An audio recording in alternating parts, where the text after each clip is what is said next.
Hello, good day, and welcome to Venture Capital TV. My name is Javier. I'll be your host for today. And we're going to have a very interesting panel discussion today about the NFT revolution. As several of you have know about it, has been one of the most trendiest words, NFTs in 2001. We have very interesting statistics about it. But before we move on, I would just like to inform our viewers that anything mentioned here is not any type of financial advice. Please do your research yourselves. That's part of your duty. And again, educate yourself before making any decision.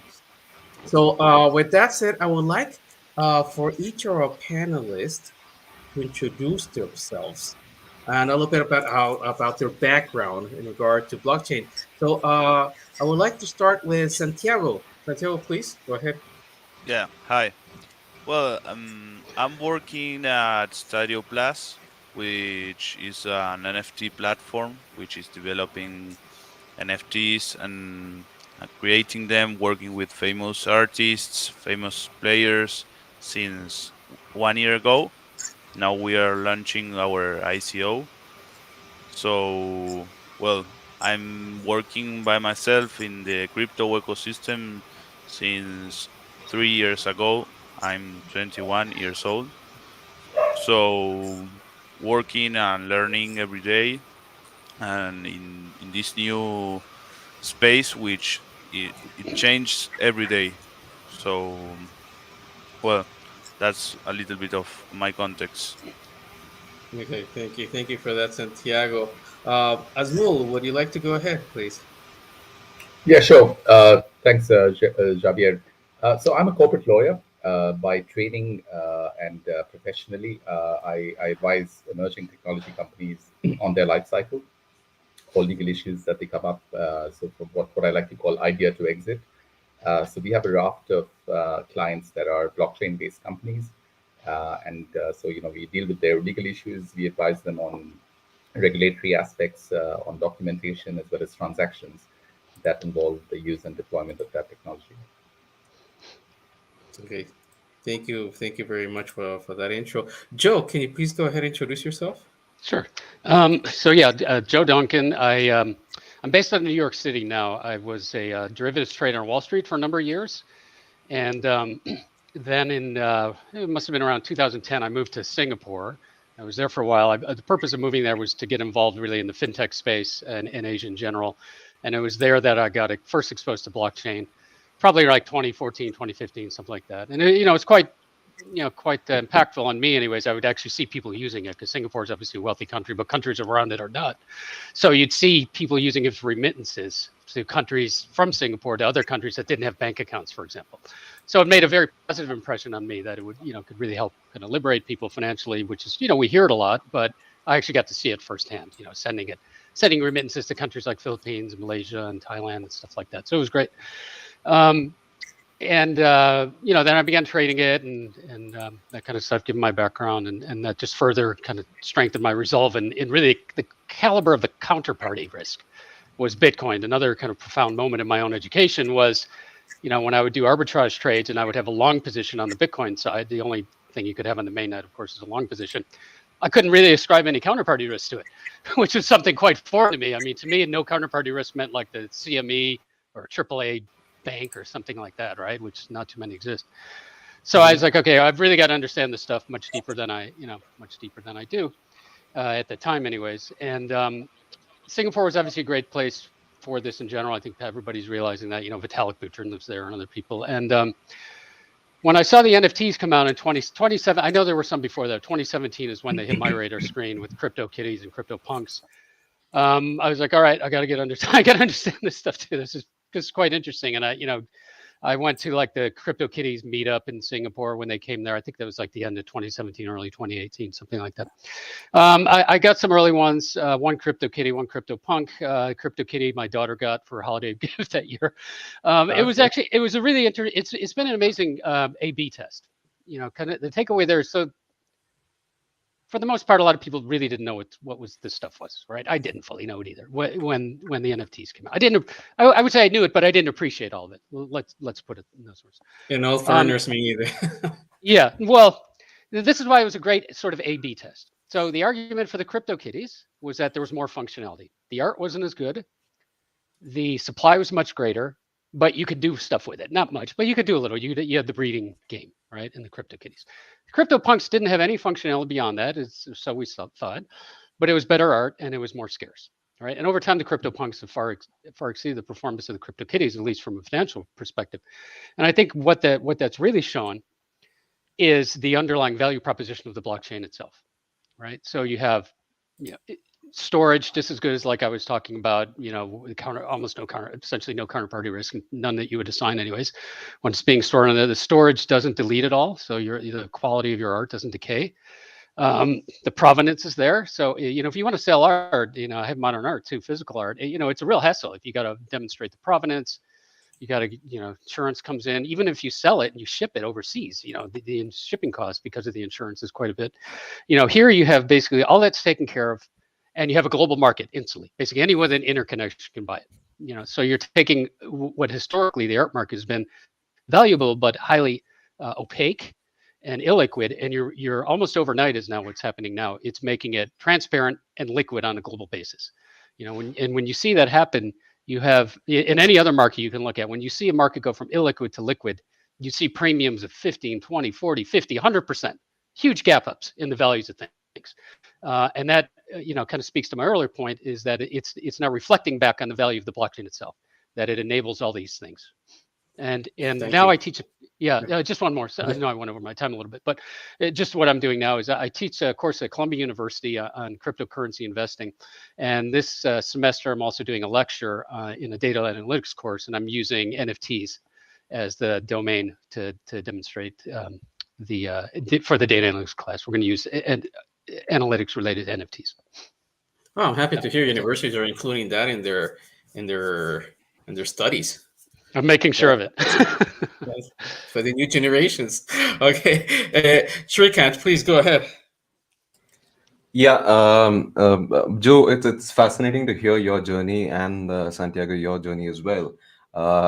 Joe, I started my career in the trading desk of Citibank. One of these margin call days, and we had clear CVAs during those days, and we had a something called a target accumulated redemption note, which nobody understood. If you remember those glory days of 2008, when the Fed crashed and so on and so forth. I think we are facing something similar over here in the NFT. I think people are not understanding this particular product, which is out there and which has got immense potential. I don't think there is a CVA that we could associate with it, which is just something of a issue that I feel, coming from a trader background to a law. If people don't understand, then the law itself cannot be crafted around it, right? So the law is something that we are struggling with insofar as NFT is concerned, and whether the physical possession has actually been transferred is also one of the concerns. So from a taxation perspective, you typically tax only the transfer that or the income that you make from a particular transfer. There's so much in law. I mean, as a currency itself, it's so much, and as a domain itself, it's so much that imagine pairing it with law, which requires a completely different set of structures, and which is quite ancient, which is about 500, 600 years old, and pairing it with something which is revolutionary. And I would like to quickly take you to the dictionary meaning of revolution. A change in the way that the country is governed. That is, of course, the literal meaning of revolution. And if you could take a very American way of revolution, a sudden and a great change, especially a violent change of a system. I don't think a violent change is occurring anytime soon, but an anticipation of a violent change is something which is bothering, much like the situation that we have around the globe in terms of the war situation that we have, right? we are expecting a violent change, and I believe that is what NFTs are typically doing. Whether the laws are there to support it, I don't quite know. I'm sorry for such a lengthy talk, but Joe got me started on those CVA days, and I just started reminiscing. That's okay. Thank you, Shrikant. We're going to touch that base because now we have Shrikant and Asmul as lawyers, because as you said, there can be this kind of revolution happening, but it's happening in the internet and there's no real laws governing it. There's no regulators. And if you read, like, I think it was last week, OpenSea is facing a lot of issues and people sometimes not be compliant. There's a lot of frauds happening, scams. So now they have to somehow get that into account and start making their own regulations that there's a lack of coming from anybody else. Let's. I would like to make a question to you in general. Who has purchased an NFT from this group? Joe, I know you have, right? Santiago, Yeah, have you me purchased? too. Yeah. Asmo, have you So purchased I'm any? good. Sorry, Yeah. Asman, please. I'm so sorry. Not yet. Not yet. Okay, Shrikant. So I'm going to go the Better Call Saul way. I know a friend who knows No, I a was thinking not friend yet. who is a friend. I'm working on it though. Plan to get Okay. that out. Okay. Good. Let's start with the. Let's start with Santiago. Santiago, why is it that just now, like we could say last year, it really exploded the NFTs? If according to statistics, the first NFT emerged in 2014. Why is it that just really just last year it was a boom? What do you think? Well, I think that it came with the explosion of all the ecosystem, um, because like NFTs are part of the crypto ecosystem, and I think that when Bitcoin and Ethereum gain a lot of track, and people get interested during the pandemic, they had time to check, and OpenSea developed their platform, which is it has a very good user experience, and people in their house can download the app and check. I think that those uh, all those things make the NFTs have a boom. Also, people in their house had. I think that in NFTs, the value is nowadays in the community. Um, Not so much in the uses of the NFT, because there are not so much uses nowadays. The value is in the community, of in being part of a group of people which share an interest, uh, ideas, of being part of that community. So people in their house, they had time, they can be part of that communities, they start getting interested.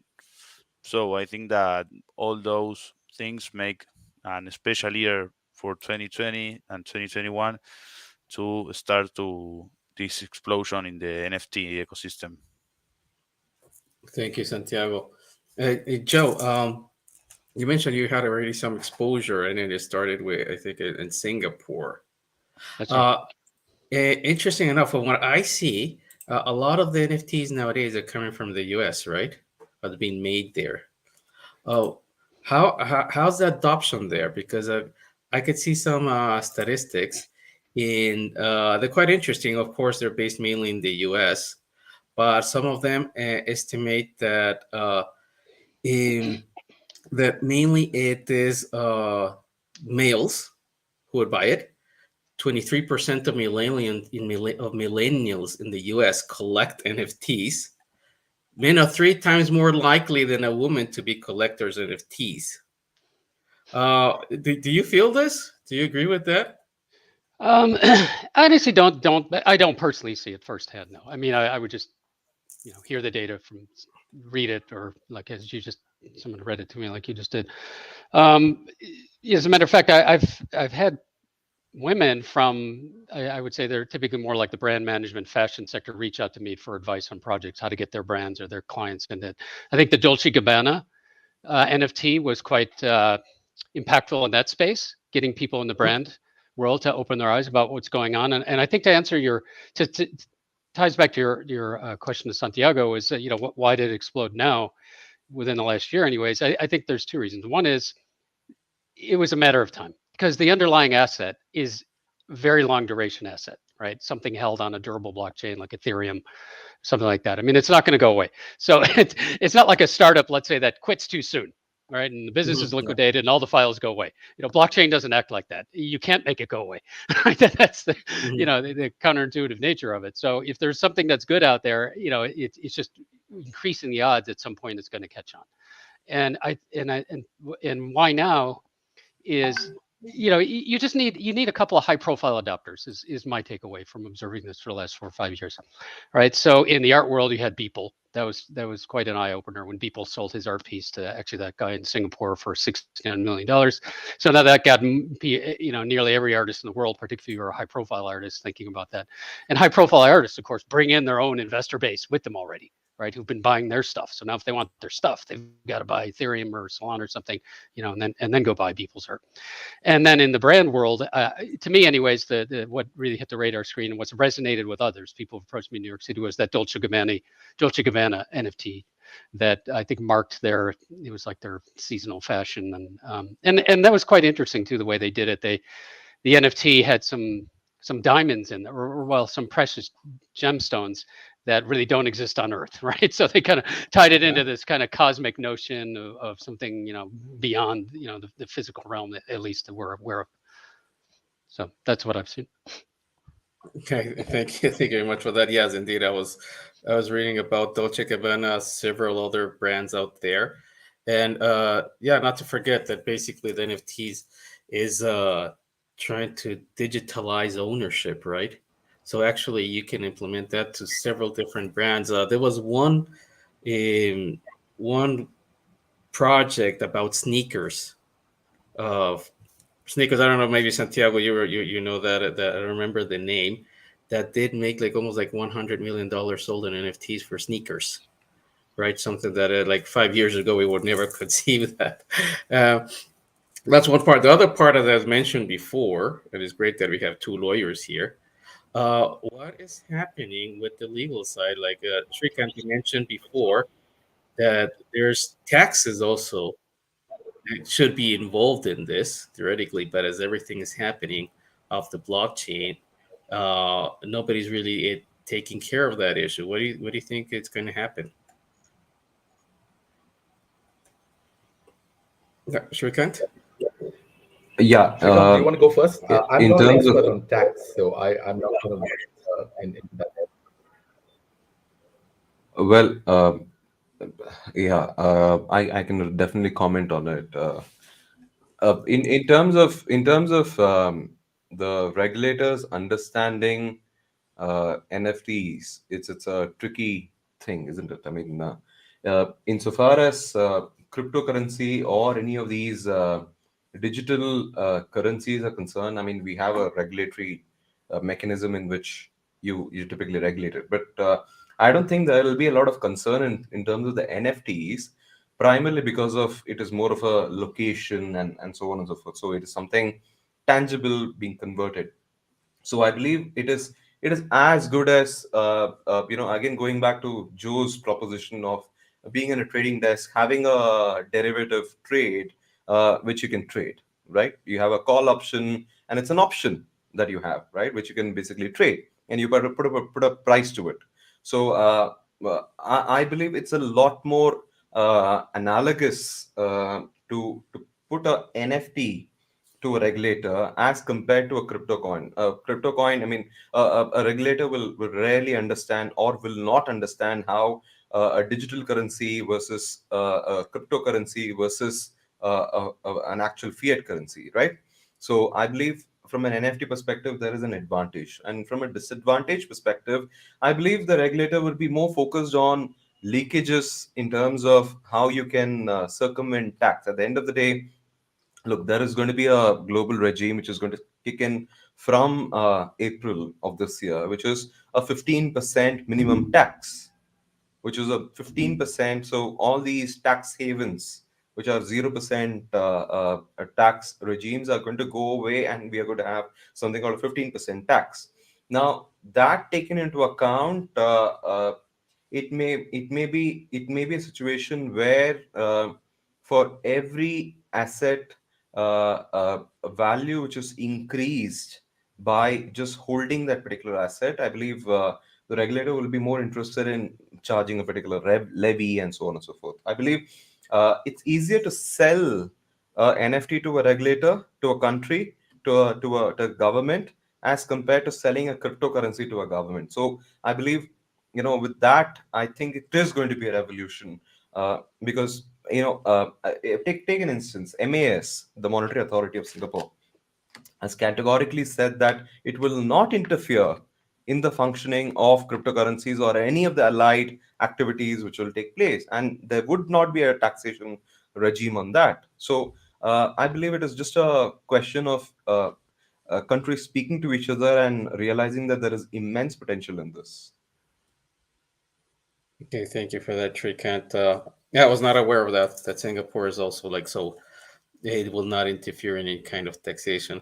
Azmul, Shrikant mentioned at the beginning that we have laws, yeah, I could call it regulations, that are like 500 years, and blockchain, special NFTs are something completely new. Which should adapt to the other?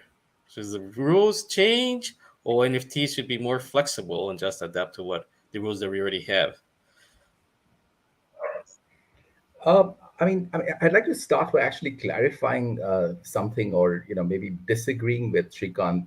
As somebody who's based in Singapore and as a lawyer practicing in Singapore, I don't think the MAS has said they will not regulate all types of cryptocurrencies. I think they've said if a digital asset is not a security, then it's not something that they would regulate. The moment these tokens stop being utility tokens, and they start operating as, or have functions that are similar to security tokens, which in other words, the entire securities regime becomes applicable. I think they just fall within existing legislation on securities. So I think it's not correct to say, make probably such a broad and sweeping statement, Shrikant. One aspect of so talking about laws, I think, really speaking, maybe we need to dial back a little bit. And before I answer your question, Javier, I think we dial back a little bit to understand what is the difference, what's the effective difference between an NFT and any other cryptocurrency token like a Bitcoin. The key difference is the non-fungibility of the NFT. Each and every Bitcoin is interchangeable for any other Bitcoin, right, on the network. But an NFT, by its very nature, is a non-fungible token. And therefore, I think it's really important to understand that NFTs are unique crypto tokens that is just managed on the blockchain. And if the blockchain is the decentralized ledger that's tracking the ownership and the transaction history of each unique NFT, then that's fundamentally different from Bitcoin. Uh, NFTs can't be used for as a medium of exchange, for example, because they are unique, they're original, and they're scarce. And that's probably why, because of these attributes of originality and scarcity, that NFTs are so attractive, and they're so popular, I suppose, right? In some ways, if Leonardo da Vinci had painted 1,000 Mona Lisas, then those Mona Lisas would not be as valuable. It also makes a difference that he painted it, and he's a pretty famous artist. It's really important for us to understand this. It's not about Ultimately, it's not about the regulation that uh, predicts the success of any particular industry, because laws have always played catch up. uh, there were social norms and there were social mores that, once they became prevalent, they were codified as law. Law never leads with, with any sort of any kind of human or intellectual advancement. The law is always playing catch up. So that's my sort of short answer to your question, Javier, if that makes sense. Yeah, that's why I love having lawyers So always can give us the right direction and always need it. Thank you very much. Oswald, did answer my question. Appreciate that. Um, Sure. to keep on going, we've seen this general conception, maybe because of media, but I think people now regard NFTs as a way to represent whether it's art or whether it's uh, something for entertainment. But I think the knowledge stops there. I don't know if people are aware of the whole bunch of things out there that actually can be minted and can have an NFT. This is open question for any of you gentlemen. Do you have other examples where NFT can be put to use for another kind of product or physical tangible asset? Who would like to take that question? Um, I can answer. yes, please, Santiago. No, yeah, I think that there are hundreds of uses for NFTs. We can talk about like all that requires um, like a title of ownership can be taken to and became an NFT, like the driver license to a real estate title of ownership. To there are a lot of projects which are working with real estate, mm, because also gaming, and we can talk about art, but that's just one of the uses: real estate, driving license, like the here in Argentina, for example, we have to, if you want to go and see your football or basket club, you have to go with a card which represents your fan of the team, and that could be became an NFT. You go with your phone and you show you have that NFT with a QR, and you can go in. So I think that all had that represents the title of ownership. For me, I can take it and became an NFT to digitalize all uh, that titles of ownership. Totally agree. I read somewhere that ticketing can be done through NFTs. Your own each ticket will be your own NFT, especially in football matches. Yeah, I don't both remember. Yep. Go ahead. both, which is one of the a protocol which is called proof of attendance. When you go to a meeting, at the end they give you a POAP, which is POAP, which is proof of attendance protocol, which is an NFT that represents that you went to that meeting. So there are uses of hundreds. So that can even be used for the corporate world.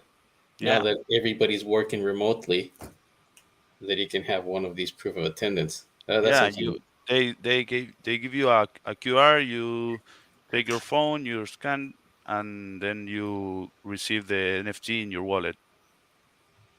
Great. Yeah, that's fantastic. Real estate I've heard about as well. Does somebody else have any other examples or can think of anything else that can have its own NFT? If I may. Azmul, yes, I was just oversimplifying things in terms of the affirmative action from the government. I think Singapore is one of the only jurisdiction which is actively, or the MAS is one of the most actively speaking about these digital currency slash even realizing or even recognizing the digital world. So you're right in terms of uh, I believe none of these other jurisdictions are even talking about that. I have an interesting thing that I would like to place over here.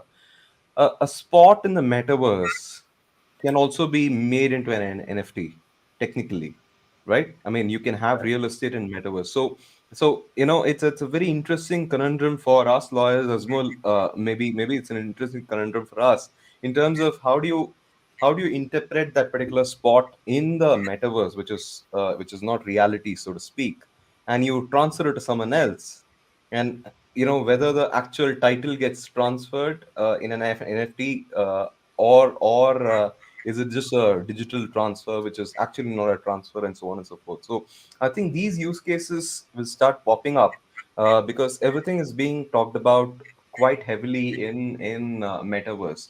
One more use case which I can think of is legal suits as such. Those could also be rights that you could purchase. At the moment, of course, it is banned to actually to do something called an outcome based funding of a particular litigation.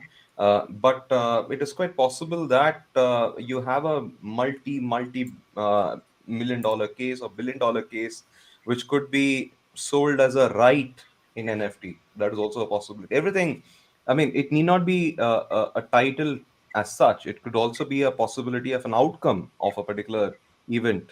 But again, we are entering the territory of gambling versus actual real asset as such.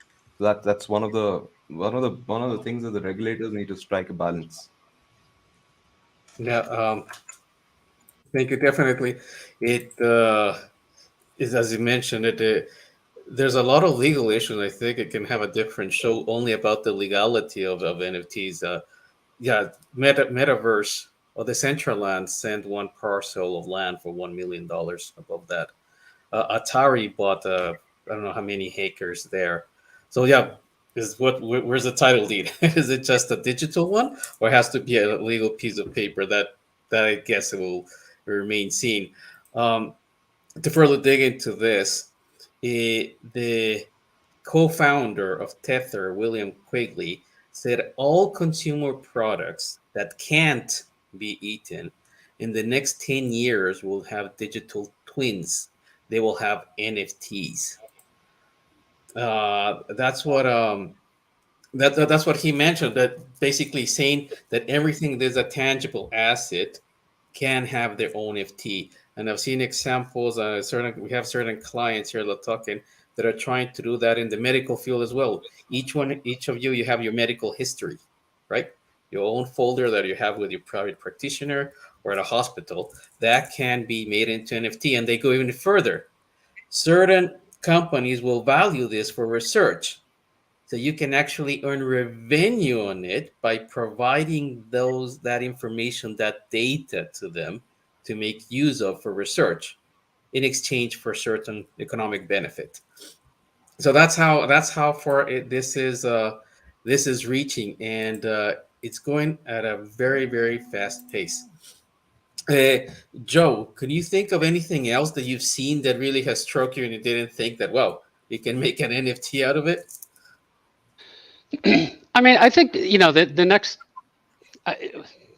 stuff that will probably you'll start seeing done more en masse will be things that are a durable, again, of value. So I don't think it's going to be something that expires quickly. Let's say like a bottle of wine, right? It could. I don't know. I'm not in a field, but I'm thinking like maybe something else like musical instruments. Somebody buys a Gibson guitar. I don't know what they sell for. A custom shop one, $10,000, and it's meant to be held, lifetime, many lifetimes, right? So in that case, you can kind of translate the benefits of the provenance and the history, who's owned it, when it originated, the authentication, but you will need something physical now in the instrument itself, right? Some tamper-proof, tamper-proof, certain high degree of tamper resistance. Something embedded in the instrument that has like a QR code on it, for example. Maybe you scan that, and then that triggers all the information from the blockchain about who's owned it, when it was generated, and that kind of stuff. And then it could also help in theft recovery as well. All right. So you would think maybe law enforcement will embrace those kind of things as well. All right. So when they see the instrument, all they have to do is scan the code to see yes, this is on the hot list of something that was stolen. Something like that, maybe. Thank you. Talking about law enforcement, Azmul, as a lawyer, and in Singapore, that's one of the leading countries with blockchain. Have you seen any actual practical use that they're giving to NFTs in your everyday life?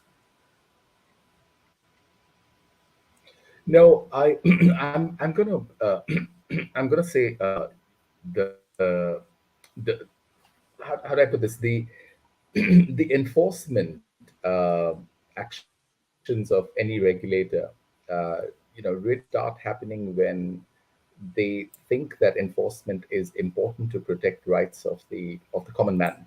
The man on the street who's probably hawking ice cream on the street, or somebody who's really a daily worker, right? As long as NFTs don't uh, catch on in that way, in such a big way. I mean, and who's investing in NFTs? Who's buying them? You have in Singapore who's paid $69 million for something that we're aware of, but the man on the street isn't really dabbling in it. And I think that's when you start seeing enforcement actions by a regulator, when the man on the street is affected.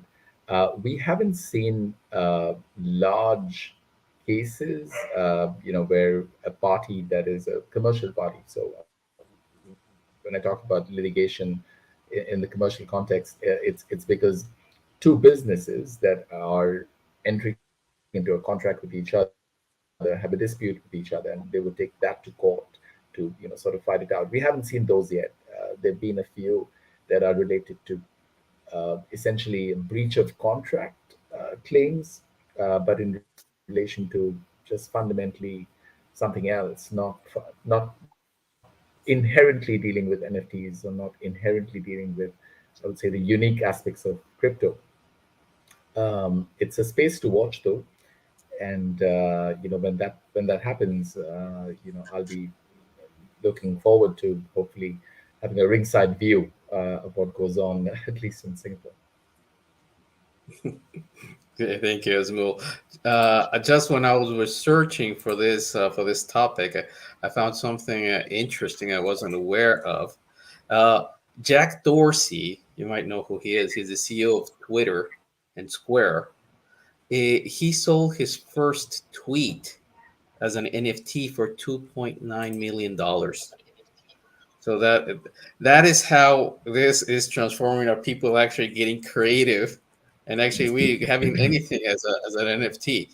Um, Now that's what's happening right now. I would like, as all of you are experienced in this field, I would like to know what should we expect for NFTs in the future. What do you think will happen?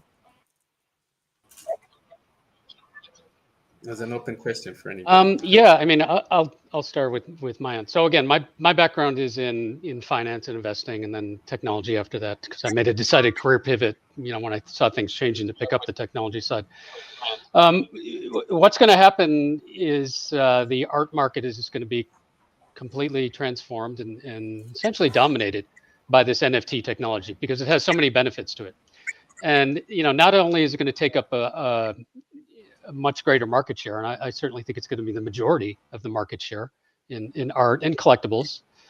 It's going to increase the value of it as well, for the liquidity premium reason I talked about in the beginning, right? And the specific project that I'm working on, the lecture that I'm working on right now, kind of the new thing, was the lecturing on the art, data analytics, and NFTs for the class at Columbia. I'll be delivering that lecture probably towards the end of April, so I'm working on it now. That lends itself right into the investor universe, right? Because what is it, institutions, investors need? They need data. They need portfolio management tools. Portfolio management tools only work with data, of course. And the blockchain data is when we start looking at it, and I've been working with the professor who teaches the course, who's taught it for many years at Columbia on the data analytics. The blockchain just has another amazing property that's probably not wholly appreciated, is that it's very clean data, trustworthy. All the dirty, messy cleansing work has already been taken care of. The worst part of any data analytics project is the beginning, when you have to cleanse the data, right? You have incomplete records, you have conflicting records, you have silos. Maybe somebody at a company doesn't want to, hand over their records for the data analytics exercise that, consultant was brought in to do.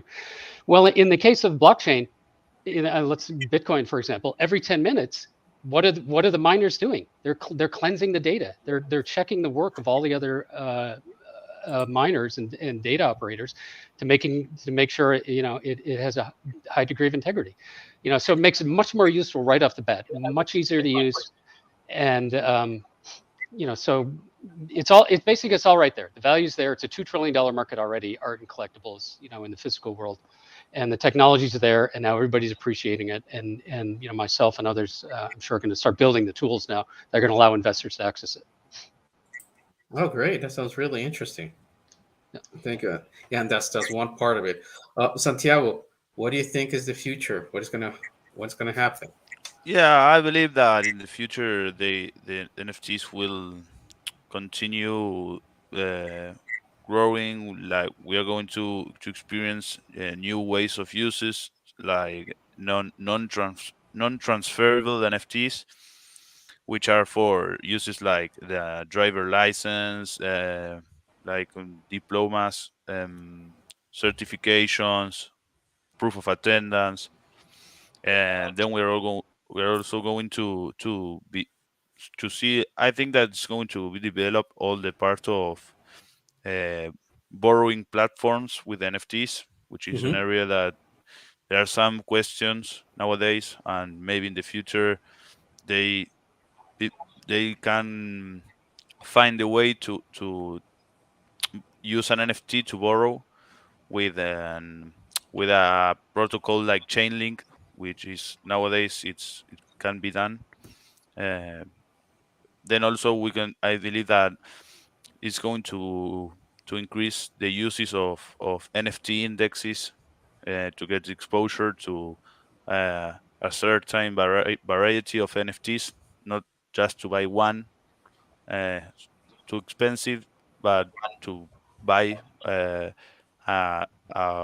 part of an NFT index and get exposure to hundreds of NFTs to all the market. And also, I think that well, as Mool talk, all the legal part is going to have uses of cases. I think that there are hundreds, but and it's going to continue to grow at a great pace.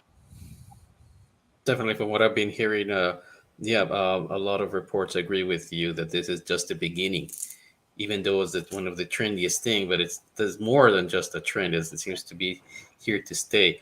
Asmul, from your side, what do you think is going to be happening in the future with NFTs? Yeah, I'm going to be a little pessimistic. I think it's probably the job of the lawyers to be, sort Put of the reading balance. in everyone else. Of course, indeed. I mean, there is the useful applications for the NFT. I think in general, I feel the market and probably the utility of NFTs are a little exaggerated at this point of time. Somebody mentioned the example of attendance, proof of attendance. I think Santiago, it is you. I mean, absolutely. But what's wrong with the way it's done today, which is there is other technology that can evidence your your presence, even just a simple QR code that you scan. You have a digital record right there. Why do we have to have an NFT for something like this? So I'm going to say that just like the internet, and you had the big bust, in the early aughties. You remember a website called pets.com, which really had no business plan, and I think they were selling everything for very overpriced price in any event. They were one of the massive blowouts of I think .com 1.0, and but at one point of time they were valued at hundreds of millions of dollars. So I think you will have a few of those. You will have a few crashing disasters, and much like tulip fever in Holland, in sort of the, I forget when it was, but probably in the 1500s or 1600s. I think there will be a lot of people who will lose money over it, and then things will probably settle down, and there will be some fundamentally use cases that we all agree it does make sense to use NFTs for that, but not in the sort of crazy way in which people are spending money on it. Okay, thank you, Asmul, for that feedback. And yeah, it's always good to hear that part. To open our eyes again to our viewers, please educate yourselves. This is not any type of financial advice. Please educate yourselves, learn about the project or the NFT you're going to invest in. Gentlemen, thank you very much. I think our time is up. We really appreciate it. To our viewers, thank you again for all the questions we received. Unfortunately, we do not have time to make all those questions. But we do expect Santiago, Joe, and Azul to have you once again with an interesting topic so you can share all your knowledge you have. So, once again, gentlemen, thank you very much for being with us. Thank you, Andrew. Nice Thank to meet you. you. Thank Thank you. you. Have a great Have day. a great You day. too. Please stay Thanks. safe. Thank you. Yeah, Goodbye. bye.